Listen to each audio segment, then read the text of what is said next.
Serving God. I have brought you thus far through the two preceding chapters with a view to finally settling the question of duty. This is one that puzzles and perplexes very many people who are earnest and sincere, and gives them a great deal of difficulty in its solution. When they start out to make something of themselves and to practice the science of being great, they find themselves necessarily compelled to rearrange many of their relationships. There are friends who perhaps must be alienated. There are relatives who misunderstand and who feel that they are in some way being slighted. The really great man is often considered selfish by a large circle of people who are connected with him and who feel that he might bestow upon them more benefits than he does. The question at the outset is it my duty to make the most of myself regardless of everything else? Or shall I wait until I can do so without any friction or without causing loss to anyone? This is the question of duty to self versus duty to others. One's duty to the world has been thoroughly discussed in the preceding pages, and I give some consideration now to the idea of duty to God. An immense number of people have a great deal of uncertainty, not to say anxiety, as to what they ought to do for God. The amount of work and service that is done for him in these United States in the way of church work and so on is enormous. An immense amount of human energy is expended in what is called serving God. I propose to consider briefly what serving God is, and how a man may serve God best, and I think I shall be able to make plain that the conventional idea as to what constitutes service to God is all wrong. When Moses went down into Egypt to bring out the Hebrews from bondage, his demand upon Pharaoh, in the name of the Deity, was, "Let the people go that they may serve me." He led them out into the wilderness, and there instituted a new form of worship, which has led many people to suppose that worship constitutes the service of God, although later God himself distinctly declared that he cared nothing for ceremonies, burnt offerings, or oblation, and the teaching of Jesus, if rightly understood, would do away with organized temple worship altogether. God does not lack anything that man may do for him with their hands or bodies or voices. St. Paul points out that man can do nothing for God does not need anything. The view of evolution that we have taken shows God seeking expression through man. Through all the successive ages in which his Spirit has urged man up to the height, God has gone on seeking expression. Every generation of man is more godlike than the preceding generation. Every generation of man demands more in the way of fine homes, pleasant surroundings, congenial work, rest, travel, and opportunity for study than the preceding generation.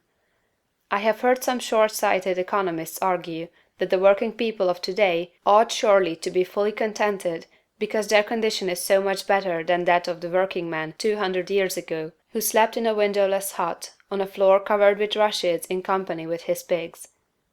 If that man had all that he was able to use for the living of all the life he knew how to live, he was perfectly content, and if he had lack he was not contented. The man of today has a comfortable home and very many things, indeed, that were unknown a short period back in the past, and if he has all that he can use for the living of all the life he can imagine, he will be content. But he is not content. God has lifted the race so far that any common man can picture a better and more desirable life than he is able to live under existing conditions. And so long as this is true, so long as a man can think and clearly picture to himself a more desirable life, he will be discontented with the life he has to live, and rightly so. That discontent is the Spirit of God urging man to do more desirable conditions. It is God who seeks expression in the race. He works in us to will and to do. The only service you can render God is to give expression to what he is trying to give the world through you. The only service you can render God is to make the very most of yourself in order that God may live in you to the utmost of your possibilities. In a former work of this series, The Science of Getting Rich, I refer to the little boy at the piano, the music in whose soul could not find expression through his untrained hands. This is a good illustration of the way the Spirit of God is over, about, around, and in all of us, seeking to do great things with us, so soon as we will train our hands and feet, our minds, brains, and bodies to do his service. Your first duty to God, to yourself, and to the world is to make yourself as great a personality in every way as you possibly can. And that, it seems to me, disposes of the question of duty. There are one or two other things that might be disposed of in closing this chapter. I have written of opportunity in a preceding chapter.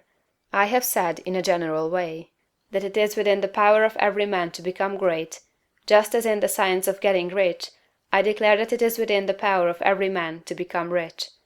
But these sweeping generalizations need qualifying. There are men who have such materialistic minds that they are absolutely incapable of comprehending the philosophy set forth in these books. There is a great mass of men and women who have lived and worked until they are practically incapable of thought along these lines, and they cannot receive the message.